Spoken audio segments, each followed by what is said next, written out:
ভাবুন এমন একটি দেশ যেখানে ইন্টারনেট প্রায় নেই, সোশ্যাল মিডিয়া অনেকটাই ব্লক, কিন্তু রাজধানীর রাস্তা সাদা মার্বেল আর সোনালী মূর্তিতে ভরা।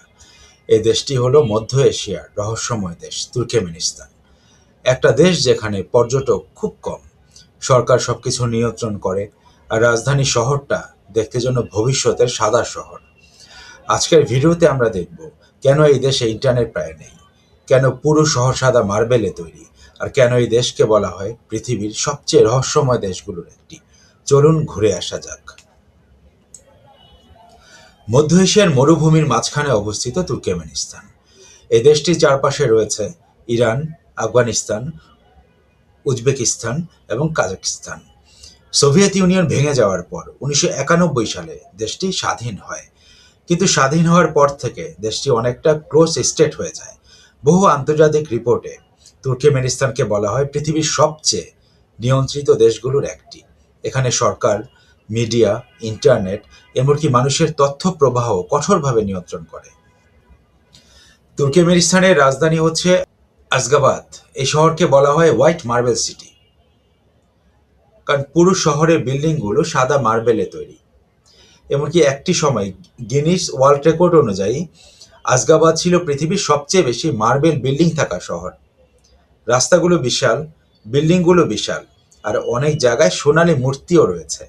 সবচেয়ে বড় সোনালী মূর্তিগুলোর একটি ছিল দেশের সাবেক প্রেসিডেন্ট সাপার মুরাদ নিয়াজবের। তার মূর্তিটি একসময় সূর্যের দিকে ঘুরে থাকতো। ভাবুন, একটা পুরো শহর যেন মার্বেল আর সোনার প্রদর্শনী। তো আজকের পৃথিবীতে যেখানে ইন্টারনেট ছাড়া জীবন কল্পনা করা কঠিন, সেখানে তুর্কমেনিস্তানে ইন্টারনেট ব্যবহার এখনো খুব সীমিত। অনেক জনপ্রিয় ওয়েবসাইট এখানে ব্লক করা, সোশ্যাল মিডিয়া অনেকটাই নিয়ন্ত্রিত। এর কারণ হলো সরকার চায় দেশের তথ্য প্রবাহ পুরোপুরি তাদের নিয়ন্ত্রণে থাকুক।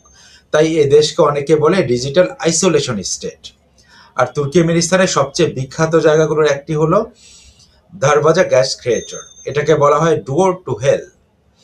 1971 সালে সোভিয়েত বিজ্ঞানীরা গ্যাস অনুসন্ধান করতে যেয়ে এই জায়গায় একটি গর্ত তৈরি করে। তো গ্যাস বের হওয়া বন্ধ করার জন্য তারা গর্তটিতে আগুন লাগায়। তাদের ধারণা ছিল কয়েকদিনের মধ্যে আগুন নিভে যাবে, কিন্তু আশ্চর্যের বিষয় হচ্ছে এই আগুন 50 বছরের বেশি সময় ধরে এখনো জ্বলছে। রাতে এই জায়গা দেখতে একেবারে যেন নরকের দরজার মতো মনে হয়। আর তুর্কমেনিস্তানে ভ্রমণ করা এতটা সহজ নয়। তার কারণ হচ্ছে ভিসা পাওয়া খুব কঠিন, গাইড ছাড়া ভ্রমণ প্রায় অসম্ভব, আর অনেক জায়গা রেস্ট্রিক্টেড। আর এই কারণে বিশ্বের অন্যান্য দেশের তুলনায় এখানে পর্যটক খুব কম। কিন্তু যারা যায় তারা বলে এটি পৃথিবীর সবচেয়ে ইউনিক ট্রাভেল এক্সপিরিয়েন্সগুলোর একটি। তো একটা দেশ যেখানে ইন্টারনেট সীমিত, তথ্য নিয়ন্ত্রিত, কিন্তু রাজধানী শহরটা মার্বেল আর সোনায় ভরা।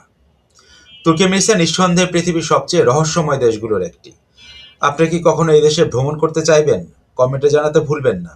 আর এমন অজানা দেশ, রহস্যময় জায়গা এবং বিশ্ব রাজনীতি নিয়ে ভিডিও দেখতে চাইলে চ্যানেলটি অবশ্যই সাবস্ক্রাইব করুন। ধন্যবাদ।